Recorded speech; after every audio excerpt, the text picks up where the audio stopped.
Hello children, today we're going to meet Percy the Park Keeper in the story After the Storm by Nick Butterworth. Percy the Park Keeper couldn't sleep. Outside his hut a great storm was raging with thunder and lightning and pouring rain. Percy wasn't frightened by the thunder and he loved to watch the lightning as it lit up the whole park. He didn't even mind the rain. But there was one thing that Percy didn't like.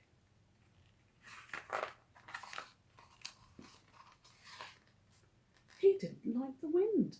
It blew down fences in the park and ripped branches off the trees. He didn't like it one bit. Oh dear, he sighed as he watched from his window.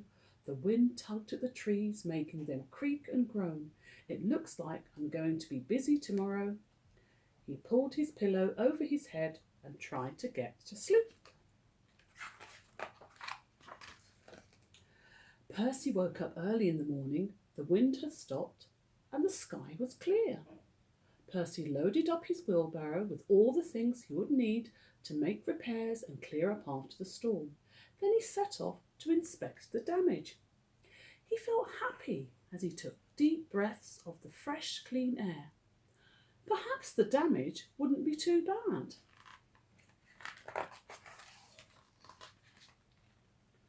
But he was wrong. Something dreadful had happened. A great big oak tree that had stood by itself on top of a little hill had been blown over by the storm. The giant tree had been one of Percy's favourites. Now it looked very sad lying on its side with its mass of tangly roots sticking up into the air. But it wasn't just one of Percy's favourite trees. Some of Percy's animal friends lived there. Now their homes were wrecked. Percy hurried up to the fallen tree. The animals were gathered by the tree, looking cross and unhappy. When they saw Percy, everyone started talking at once.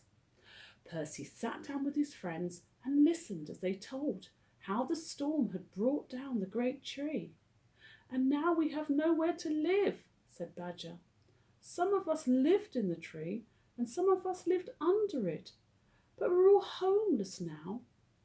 Some of the rabbits looked close to tears, and the fox was very sniffy. Percy passed him his handkerchief, and the fox blew his nose.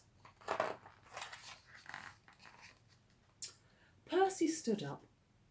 "We'll just have to find you somewhere else to live," he said. "Come on, everybody. Jump into my wheelbarrow." The animals felt better now that Percy was with them. First he took them to the pine wood, but nobody wanted to live there. "Too dark," squeaked the mice. "Too gloomy," said the hedgehog. So Percy took them to the shrubbery, but nobody wanted to live in the shrubbery either. "No big trees," complained the squirrels. "No big roots," moaned the rabbits. "Never mind," said Percy. "We'll try across the stream." Percy began to push the heavy wheelbarrow over a little bridge that crossed the stream. But as he got to the middle of the bridge, two things happened. Percy stumbled, and the wheelbarrow decided to see what it would be like to be a boat. Splash! Suddenly Percy and his friends found themselves drifting downstream to where the stream opened out into a lake. Percy stood up and looked around. "We'll have to paddle back to the shore," he said. But then something caught his eye. "No, wait," said Percy. "Let's paddle across to the other side of the lake. I have an idea." The animals looked puzzled. What was Percy up to? Slowly they paddled the wheelbarrow across the lake. "Here we are," said Percy. The squirrels jumped ashore and tied up the wheelbarrow to the roots of an enormous hollow tree that grew by the water's edge. "Now this is my plan," said Percy. Everyone gathered round as Percy explained his idea. "Is everybody clear?" Everyone nodded. "Then let's get to work."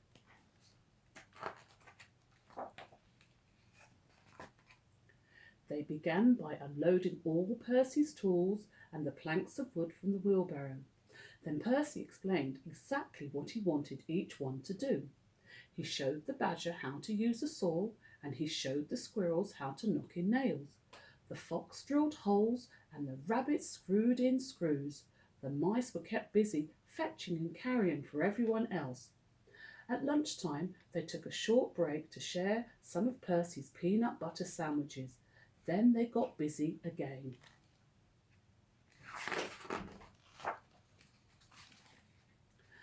At long last their work was finished. A very tired Percy stood back to admire their handiwork. Now the squirrels had a brand new home, and so did the mice. The rabbits had a new home, and so did the badger, and the fox, and the hedgehog. In fact, every one of Percy's friends had a fine new place to live.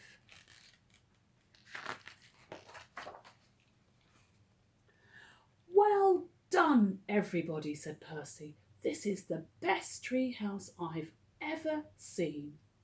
What about you, Percy? Called the badger. Aren't you going to join us? Percy smiled. I think I'll stick to my old hut, he said.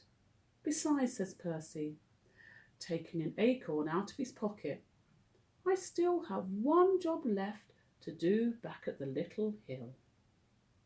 The end. Thank you very much for listening. Enjoy the rest of your day. Goodbye.